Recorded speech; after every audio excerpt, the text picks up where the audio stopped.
Okay, next project with blackberries. Blackberry wine. As you can tell here, I have boiled, and it's still steaming, 1 gallon of water. You boil it to boil the chlorine stuff out of it because we're on seawater. All right. After it had, I'm sorry, I walked away. After it's boiled, you put 4 cups of sugar into the boiled water. Dissolve it in there. If you like really, really sweet wine, put 5 or 6, they said. This is the simplest recipe I could find. No yeast, no this or that, the other. I think it was actually called prison wine. So, but we're gonna try it and see what happens. Blackberries are still producing. They're starting to slide off just a little bit.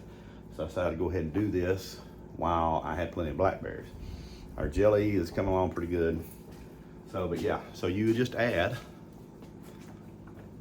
I'm putting 5 cups of sugar in this hot water. You dissolve it in there, they say.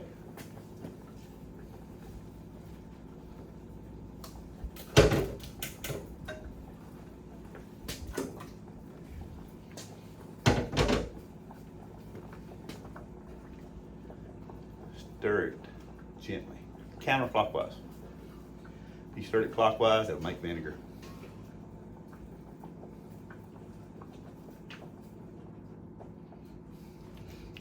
I really don't know that. I just thought I'd throw it in there for, useless information. Now it did say to warm your rings. So we're warming our rings.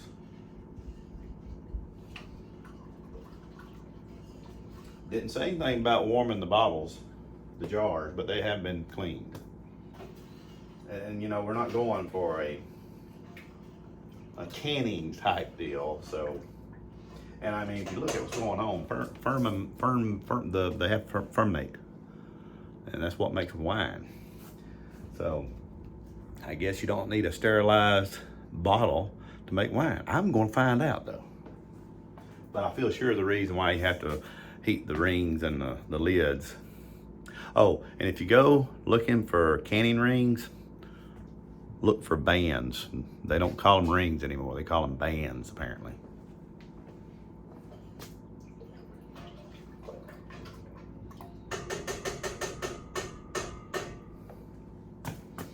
Okay, so that is completely dissolved. But I'm gonna let that cool some before I start adding it to the jars, just in case we get some kind of quasi-stationary, low-pressure system that makes my jars crack. We'll be back. We really will. Okay, now I am not a connoisseur of wine. The only wine I've ever really liked is communion wine. Communion at churches that celebrate communion, foot washing even. We have foot washing in my church.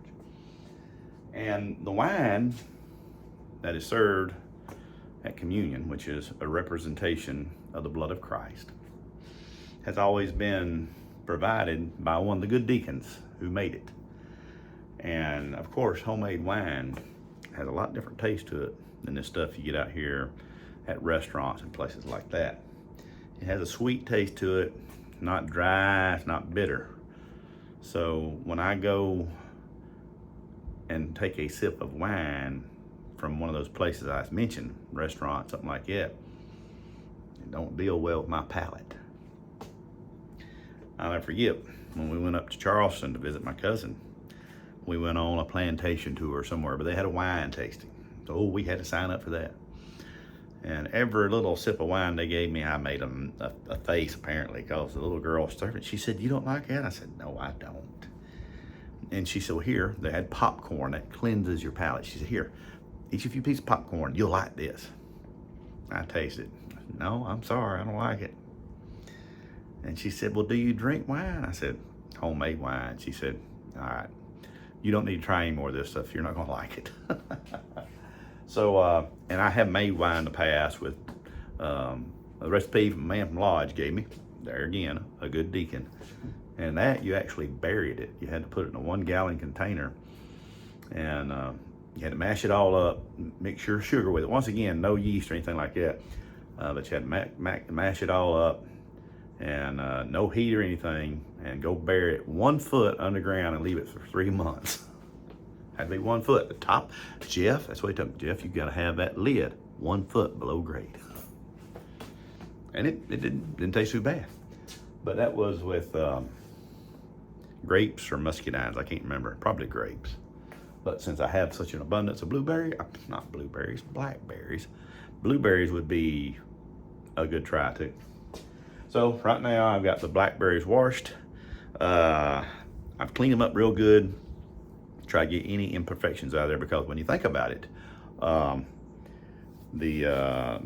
making jelly, that the sugar and blackberries go through a heating cycle. So if there's anything in there that's not necessarily on the up and up, it gets cleaned out and sterilized basically.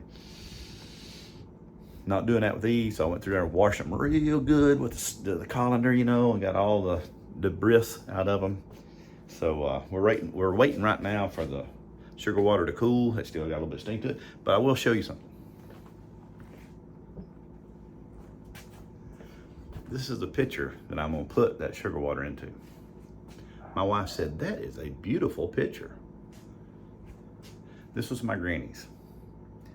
There has been enough sweet tea processed through this pitcher to float a battleship, I truly believe. I went to the old house a couple months ago and found it. It is pretty. I never thought about how pretty it is, but it is pretty. It has been cleaned. It was in the old house for a long time, but it has been cleaned. So this is what we're going to be pouring our sugar water mixture with. And then of course here are our 1/2 gallon jars, which that's what the man explained, Texas prepper. And we fill them about halfway with just blackberries. And then we fill them up to the shoulder with a sugar water solution. You'll see that in just a minute. All right, so right now I got roughly 3 cups of blackberries that's been washed. Yes, there is an R in washed. And getting ready to go into the 1/2 gallon jugs. We'll see if 3 cups will be enough. I may have to add some. All right. Well, this is just too handy. This half gallon deal has, cups measured on the side here. So I'm putting about 4 cups. I figure that would be all the way up to there, would be 8, because you got 6, 7. Okay, I'm putting about 4 cups of blackberries in each one of these jars. Now I prepped 3, but I don't know how far my sugar water's gonna go, so I'm only gonna do 2 on this video.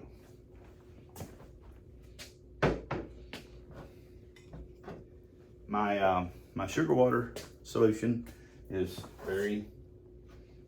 I don't think it's gonna affect these jars any by pouring it in. And like I said, man, this sink, there's no telling how many thousands of jars of green beans, tomatoes, apple jelly, pear preserves has been processed on this sink. It come out of the old house. It really makes me feel good that I can use it. So what you do now, just add that sugar water solution.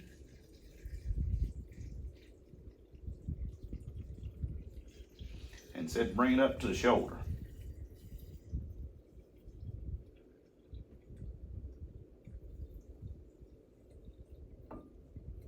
There's that one.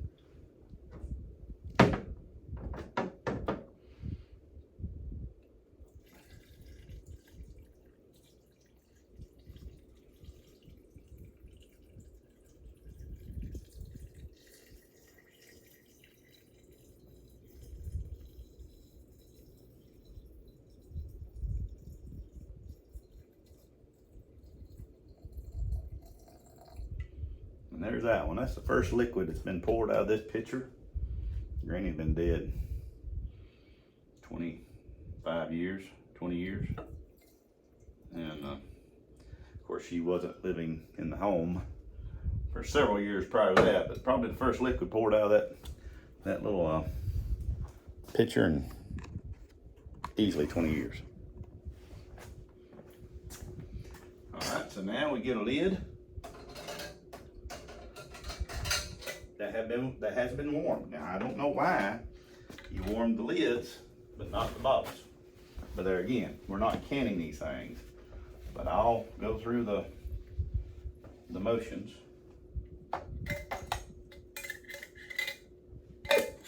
Throw that lid on there. Finger tight. That's what he said.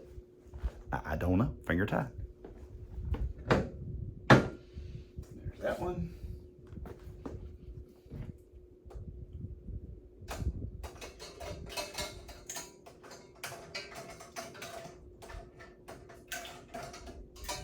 Oh, come on out of there. I'm videoing this. It's taking too long.